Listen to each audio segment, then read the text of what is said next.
y es, digamos, salirnos, si se quiere, como tal de el día a día de la política económica para preguntarnos, digamos, de forma un poco más profunda sobre cuánto costaría erradicar la pobreza y la pobreza extrema en Colombia.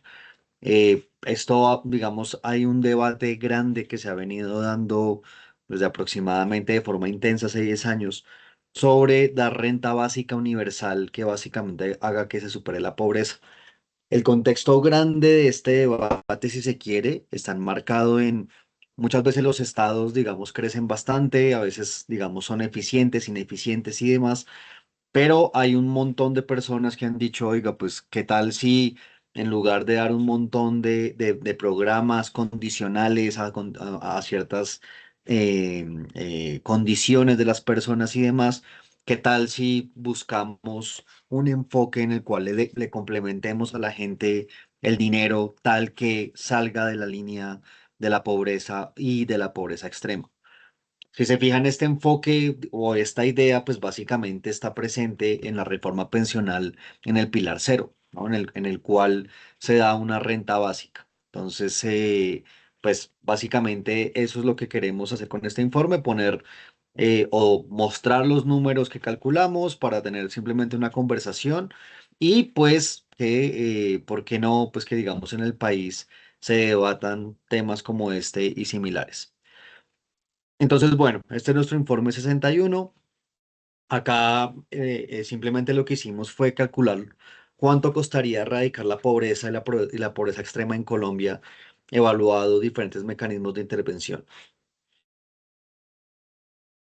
De modo de introducción, en Colombia, y este informe, importante aclarar, está hecho con datos de 2023. Entonces, digamos, de año a año no varían mucho estas estadísticas, pero pues importante mencionar. Entonces, en 2023, el 33% de la población en Colombia está en situación de pobreza monetaria y el 14% en pobreza extrema.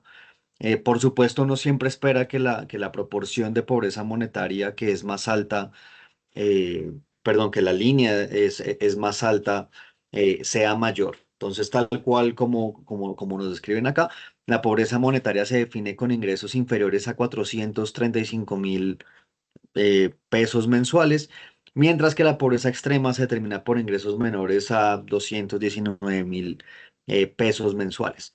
Entonces, como les venía diciendo, como la línea de pobreza monetaria está más alta que la de pobreza extrema, pues la proporción de pobreza monetaria va a ser mayor por definición.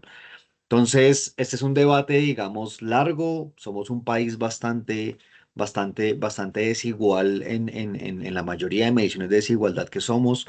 América Latina es la región más desigual del mundo y sin embargo, Colombia siempre ha surgido como uno de los países más desiguales en la región más desigual del mundo. Casi siempre tenemos un deshonroso o tercero, quinto, pero por ahí estamos de países con más desigualdad en el mundo.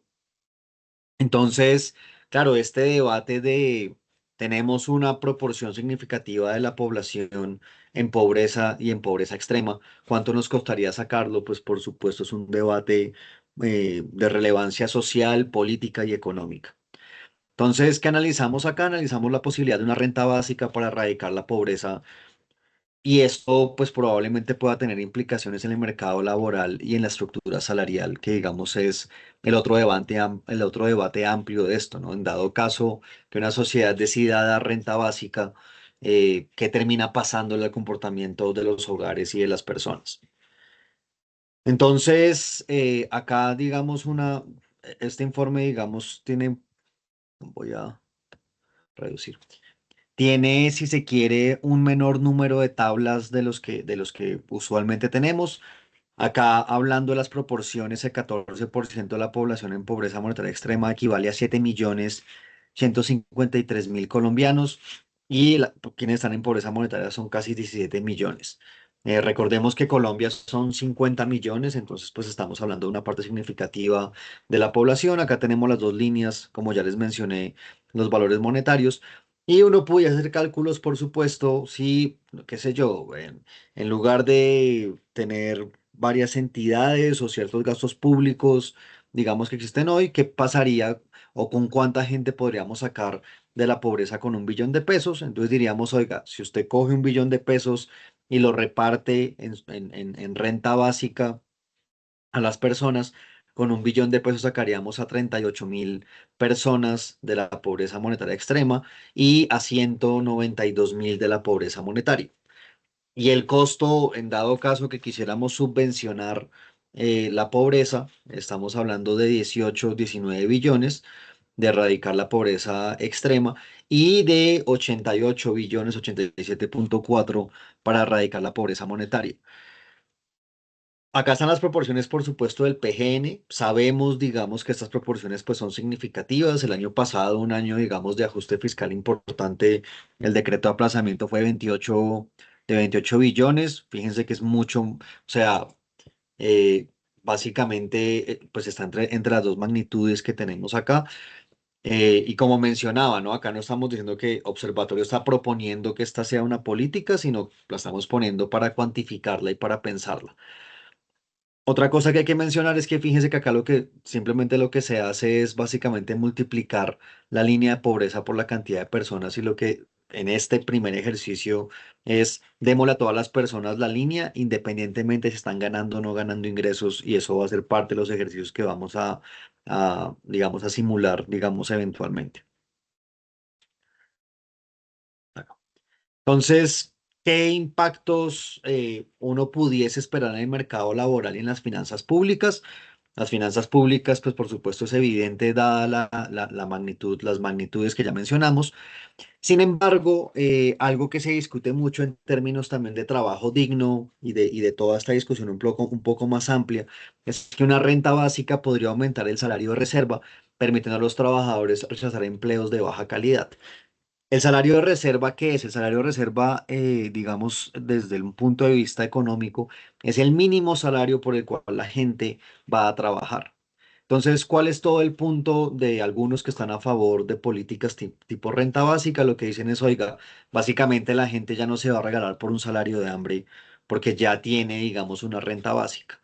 Entonces, digamos, en el agregado de la economía, si uno propicia un mecanismo de estos, pues eventualmente, si hay algún tipo de explotación laboral en el mercado todavía facilitada por salarios de hambre, entonces, digamos, esa condición pues debería desaparecer porque las personas que tengan garantizado un ingreso, pues no van a ir tan fácilmente a buscar cualquier trabajo, sino un buen trabajo, ¿no? Entonces, un poco gente que pues está muy detrás y diciendo que ese tipo de políticas son buenas, al final lo que van a decir es, oiga, si usted le da a la gente algún tipo de renta básica y la gente solo acepta empleos de buena calidad, pues lo que vamos a tener es un mercado laboral en donde la gente realmente es productiva, se toma el tiempo para buscar un empleo que le guste y para el cual es bueno, y pues eso, digamos, nos mejora a todos como economía.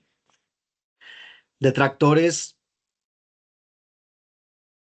de la medida, ese es el argumento, pues, digamos, como de siempre los subsidios es que se considera que la renta básica puede generar que menos gente quiera trabajar, ¿no? Entonces vamos a tener, pues sí, gente que, dado que tiene una renta básica, sale al mercado laboral o se queda demasiado tiempo en desempleo. Y pues por supuesto, digamos, la razón va a ser obvia, ¿no? Recién un ingreso sin necesidad de hacerlo. En los países en los cuales se ha evaluado políticas parecidas a la renta básica, la evidencia de este efecto no es muy concluyente de si sí o si no, ¿no? Entonces, o sea, que la gente salga masivamente del mercado laboral, luego no se consigan trabajadores, no, digamos, no es concluyente. Y lo otro es que fíjense que lo que estamos dando es una cantidad, pues, que es línea de pobreza extrema, ni siquiera es el salario mínimo. Entonces, pues, a ese nivel es como lo que estamos dando es quizás ni si- un- como estas medidas que lo que buscan es la ingesta calórica mínima para que las personas estén en condiciones humanas sensatas y pues si uno piensa que eso va a sacar a la gente masivamente del mercado laboral, pues la evidencia muestra que pues esto no es concluyente. Y por supuesto en términos fiscales, tal como mencionamos, pues hay preocupaciones de qué tan caro puede ser esto y como menciono, esto no es que sea propuesta al observatorio, sino mostramos los números para abrir el debate. Entonces, ¿qué vamos a hacer en este ejercicio? Vamos a hacer unas simulaciones sobre el costo sobre el costo para erradicar la pobreza en Colombia. Esto lo vamos a hacer basado en la gran encuesta integrada de hogares. Entonces, el primer escenario es a todas las personas que estén por debajo de alguna línea de pobreza, de alguna de las dos, les vamos a dar la plata equivalente a la línea de pobreza y se acabó, ¿no? Entonces, este escenario uno es, como les decía antes, multiplicar cantidad de personas en línea de pobreza por el dinero y ya, ¿no? Entonces, es completamente un subsidio, digamos, no, digamos, cumplió la condición, le di la plata y se acabó. Esta medida sí puede generar un montón de incentivos perversos porque supongan que alguien se está ganando un salario por encima de la línea de pobreza de 500.000 pesos en 2023 y ve que el vecino que ganaba 400.000 pesos eventualmente le dan la línea de pobreza y termina ganando más de 800.000 pesos, ¿no? Entonces, pues básicamente pudiese generar todo un incentivo para que gente que esté alrededor de línea de pobreza, todos reporten ganar menos y reciban el subsidio, ¿no? Ese comportamiento no lo tenemos calculado, pero uno pudiese esperar que eso pasase. Sin embargo, lo calculamos solo para dar la magnitud de donde pudiesen estar. Por otro lado, uno pudiese pensar, oiga, pues como toda política, digamos que eventualmente yo necesito impuestos para poder generarla. Y los ejercicios que estamos haciendo acá simplemente lo que van a decir es, oiga, vamos a tener tres tasas impositivas, una que sea 19%, y esto sabemos en una economía informal como la colombiana, informal tanto en el mercado laboral como empresarial y demás, hay una gran parte del consumo de las personas de más bajos recursos que pagan cero impuestos porque compran todo en el mercado informal. Y simplemente lo que vamos a hacer en este ejercicio es, oiga, supongamos que a estas personas se les cobra efectivamente el IVA, ¿no? Entonces del ingreso se les quita 19%. Esto, digamos, por ahora, digamos, es decir, es un ejercicio meramente ilustrativo, como bien vengo mencionando. Sin embargo, claro, yo le doy dinero a la gente, esta gente está en línea de pobreza y el 90% de las personas se gastará todo este dinero en comida y demás bienes, digamos, esenciales. Y pues uno esperase, ¿no? Que como se consume la mayor parte de su ingreso en comida y demás, pues el IVA en efecto termina siendo recaudado por el sistema. Entonces, un poco, esto es como para medir, digamos, si las cosas fueran hoy y la gente fuera al mercado formal, cómo quedaría el balance fiscal. Y lo otro que pudiésemos hacer es, oiga, para todas las personas por debajo de línea de pobreza, cobrémosles el 100% de impuestos. Básicamente es como, venga, yo le quito todo lo que usted está ganando, pero yo le doy la línea de pobreza. Esto es exactamente lo mismo y es equivalente a, si yo me gano 400.000 pesos, me dan la diferencia que me hace falta para llegar a la línea de pobreza, ¿no? Entonces, estos son los tres escenarios. Básicamente uno donde doy línea de pobreza a todos los que estén por debajo, sin importar cuánto ganan. Otro en el cual hay algún enforcement o calculamos eso en el cual el Estado recobre algo parecido al IVA. Y otro ejercicio en el cual simplemente lo que hacemos es completarle a todas las personas por debajo de la línea de pobreza lo que les falta para llegar a la línea de pobreza. Por supuesto, el tercer escenario esperaría uno que vaya a ser mucho más barato. Entonces, ¿qué encontramos? Si miramos en la pobreza extrema, fíjense que acá tenemos caso 1, 2, 3, digamos, la renta básica o el objetivo que la gente tenga está puesto en la segunda columna. Y si nos vamos a la pobreza extrema, habíamos hablado que el costo fiscal de solo dar línea de pobreza sin mirar, digamos, los ingresos por debajo que pasa y demás, y sin hacer recaudo costaba 19 billones. En dado caso que por alguna razón podamos recuperar el IVA del consumo de estas personas, hablaríamos que el costo fiscal baja a 12 billones. Y si lo que hacemos es completar a las personas lo que les falta para la línea de pobreza, el costo fiscal sería de 11 billones para erradicar la pobreza extrema. Entonces, eso también digamos que ilustra que sí, como sociedad hacemos mecanismos eventualmente para completar el dinero que a la gente le falta y no solo dar y ya, pues el costo fiscal se reduce de alguna forma en la mitad, ¿no? Pasamos de 18 a casi 11, digamos, se reduce significativamente. Por el lado de erradicar la pobreza monetaria, por supuesto, esa línea es mucho más alta y como es más alta entran más personas. Entonces, fíjense que inicialmente decíamos que el costo fiscal fuese 87 billones. Sin embargo, si nos vamos al escenario, digamos, en el cual lo que hacemos es complementar lo que le falta a las personas, tendríamos que el costo fiscal sería 41 billones. Entonces, esto también digamos que señala que, por supuesto, hacer mecanismos que tengan en cuenta las condiciones de las personas, pues son importantes no solo, digamos, para reducir incentivos perversos en el mercado laboral o de comportamiento de las personas, sino que pues fiscalmente tiene sentido en la medida en que se reduce mucho el costo de programas. Entonces, por supuesto, un mensaje tácito de este informe es, fíjese que el diseño de las políticas y la forma como las hagamos no solo puede tener efectos en comportamiento, sino que fiscalmente pueden salir sustancialmente mucho más baratas. Por supuesto, en este reporte, digamos que omitimos el tema de cuánto cuesta recuperar la información de las personas que están por debajo de líneas de pobreza. Digamos que pues la gente puede mentir sobre esto, pues para que les competen en línea de pobreza y demás. Digamos que acá lo omitimos y nos vamos a la encuesta de hogares solo para calcular. Pero todo esto para mencionar que, por supuesto, en políticas públicas y sobre todo cuando estamos en algo tan complejo como, como, como impuestos y subsidios, hay un montón de comportamientos que se deben considerar al momento de realmente pensar e implementar una política de estas. Estos 10 billones más o menos, o estos 11 billones que son, es más o menos el presupuesto, digamos, de justicia, un poco más el presupuesto de justicia, y este 41 billones, pues sería casi 4 veces lo que le ponemos a justicia en un año, ¿no? Entonces, también para tener proporciones del PGN en la cabeza. Bueno, esto un poco, pues lo que mencionaba, ¿no? La opción más costosa es cuando damos el dinero y cuando simplemente completamos el ingreso para llegar a la línea, pues es el menos costoso. En el informe damos cierta experiencia internacional de programas como este. En Colombia hemos tenido Familias en Acción. En Brasil tenemos Bolsa Familia. En Uruguay hay, digamos, un proyecto parecido que ya lleva varios años y no fue interrumpido como Familias en Acción en Colombia. Y también en México, digamos que hay un programa que también lleva bastantes años haciendo esquemas parecidos, ¿no? De darle dinero a la gente que está en mayor desventaja en el pacto social que cada país tiene.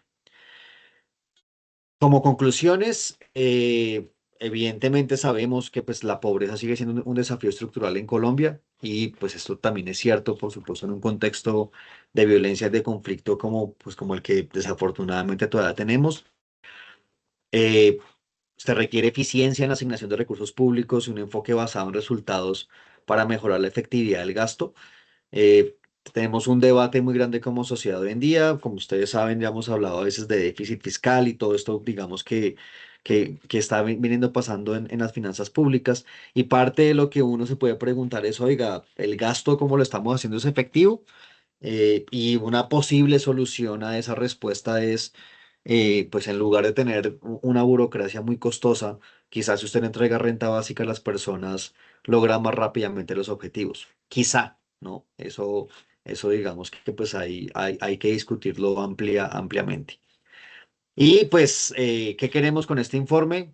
Queremos ojalá generar un debate sobre la viabilidad y financiamiento de programas de transferencia monetaria en el país. Como he mencionado muchas veces, esto no es propuesta del observatorio, sino lo que hicimos fue un ejercicio de cuantificar, un ejercicio numérico de cuantificar, ir a las encuestas y simplemente poner sobre la mesa cuánto nos costaría para que como sociedad tengamos esto como un posible eje de discusión. Entonces, hasta aquí iría pues la presentación de este informe y pues quedo atento a cualquiera de sus comentarios. Muchas gracias, director. Por aquí veo una pregunta de Leonardo Fabio. Entonces, ¿quieres abrir el micrófono y haz tu pregunta, porfa, Leo? Buenos días, director. Yo quisiera que usted me explicara algo. la relación costo fiscal, costo fiscal, renta básica, sí deja resultados positivos en la erradicación de la pobreza o en la disminución de esa línea de pobreza, en lo que se ha visto en los últimos años en la política de programas sociales. Y dos, ¿pueden los programas sociales generar esa dependencia? A ver, el caso más cercano es Venezuela. Con Chávez los programas sociales se multiplicaron y desafortunadamente la población se acostumbró a eso. ¿Cómo es esa relación de dependencia también de los programas sociales en la población? Claro, Leonardo, muchas gracias por tu pregunta. Es decir, renta básica en el mundo es todavía una discusión sobre si es factible, sobre si vale la pena que nos aventuremos en eso. Eh, Fíjate que al final, por ejemplo, si uno se va a un caso como el que tú hablas de Venezuela, en el cual hay demasiados programas sociales, y entonces hay un programa para educación, hay un programa para alimentación, hay, digamos, multiplicidad de programas. A veces, cuando tú calculas el costo burocrático del aparato que tiene que hacer eso y te pones a mirar cuánto la gente está recibiendo, eso típicamente va a ser más que la línea de pobreza por un lado, entonces termina siendo más costoso, digamos, en cuanto a términos fiscales, pero como tú recibes un montón de subsidios uno encima de otro, pues ahí uno sí termina, digamos, alterando bastante la relación del ciudadano con el mercado laboral, ¿no? Entonces el ciudadano ya dice, no, pues ¿para qué trabajo si me llegan un montón de subsidios, programas y la salud es subsidiada, etc.? Entonces, este enfoque, digamos, de renta básica, básicamente, valga la redundancia, básicamente lo que dice es, oiga, pues entreguémosle a la gente el dinero, completémosle, digamos, las metas sociales, que en este caso es renta básica, y hasta ahí, digamos, hasta ahí llega parte de la asistencia pública. Entonces, a ese nivel puede ser una forma más eficiente.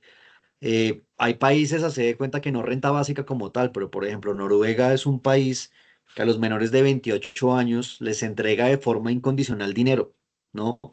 Después les cobra una tasa de impuestos altísima, que es algo así como el 40% del ingreso, pero les entrega dinero. Uno ve que Noruega, digamos, no es un país en el cual la gente pues simplemente se haya pues dedicado a dormir. Por supuesto es condicional, ¿no? Acá fue como durante la primera etapa de la vida le doy plata y ya después contribuya para poder subsidiar a las generaciones que vienen. Todo esto para decirte que, claro, es un debate muy profundo, sin embargo, sí es verdad que mientras haya hambre, una sociedad siempre va a estar en deuda, digamos, pues, con los que están en la parte de más abajo. Y como bien mencionas, digamos que eventualmente algo que sería importante cuantificar es cuál es el costo de todos los programas sociales que tiene el país, ¿no? Y cuál es el costo de digamos, los programas que atienden a esas personas que están por debajo de líneas de pobreza y poder preguntarse eventualmente si el costo-beneficio da para tener una burocracia y un aparato estatal que esté haciendo a veces cosas simultáneas o simplemente entregamos dinero y con eso ya logramos que la gente llegue a la línea de pobreza. Entonces, pero es un debate súper amplio, Leonardo, y pues digamos que es bastante profundo o la discusión en el mundo sobre esto es bastante amplia. Muchas gracias, director. Gracias, Leonardo. No veo más preguntas. De todas formas, quedamos muy atentos en el resto del día. No sé, Mauro, ¿tiene algo más que decir? Sí, Leonardo, también quería complementar que con el auge de la robotización, de hecho, Acemoglu, digamos, el último premio Nobel de Economía, parte de lo que ha dicho es, oiga, vea que estamos en un momento histórico en el que las máquinas parece que van a hacer muchas cosas que nosotros antes hacíamos. Entonces, en ese escenario, por supuesto, va a haber de pronto, no, por supuesto no, de pronto un desplazamiento de mano de obra. ¿Qué es lo que ha medido, que él es uno de los pioneros? O sea, hay otra gente trabajando en eso, lo que dicen es, pues la gente con más capacidades matemáticas y de programación va a poder montarse en esta onda de inteligencia artificial y ganar. Hay gente de pronto de servicios, influencers, masajes, cosas de ese estilo que igual vamos a seguir demandando que de pronto también pueden ganar. Sin embargo, justamente los robots, como van a desplazar una gran cantidad de personas, quizás la renta básica surge como una opción en un mundo en el cual los robots puede ser que hagan un montón de tareas que antes hacíamos los humanos. Entonces, todo esto para decirte que también, digamos, con todo este auge o con esta pregunta grande de qué puede terminar pasando en un mundo mucho más robotizado en el cual se desplace mano de obra, una de las soluciones es, oiga, por un lado, pongamos el impuesto a los robots, porque pues ellos están, digamos, reemplazando a un ser humano, pero con eso eventualmente hagamos algo parecido a renta básica. Entonces, por supuesto, digamos, este informe fue un ejercicio, digamos, numérico como por mostrar esto, pero la discusión, digamos, en el mundo alrededor de esto no solo es como por eficiencia del gasto y que quizás sea más barato darle dinero a las personas, sino además que con todo este auge de inteligencia artificial y demás, el tema de dar renta básica surge como una de las opciones quizás para si es que este universo que, no, que alguna gente ha planteado que las máquinas van a aumentar el desempleo y van a sacar un montón de personas, pues la renta básica surge como un mecanismo que eventualmente pues permita que la gente viva, ¿no? Entonces, eh, pero sí, el debate es bien amplio. Sí, recordar que esto es un ejercicio académico, más no una propuesta que se esté haciendo desde el Observatorio Fiscal. Vale la pena dejarlo también ahí. Entonces, bueno, les enviamos todos los materiales en un momento y muchísimas gracias por habernos acompañado. Muchas gracias, director, y muchas gracias a todos. Que tengan un bonito resto de día. Buen día.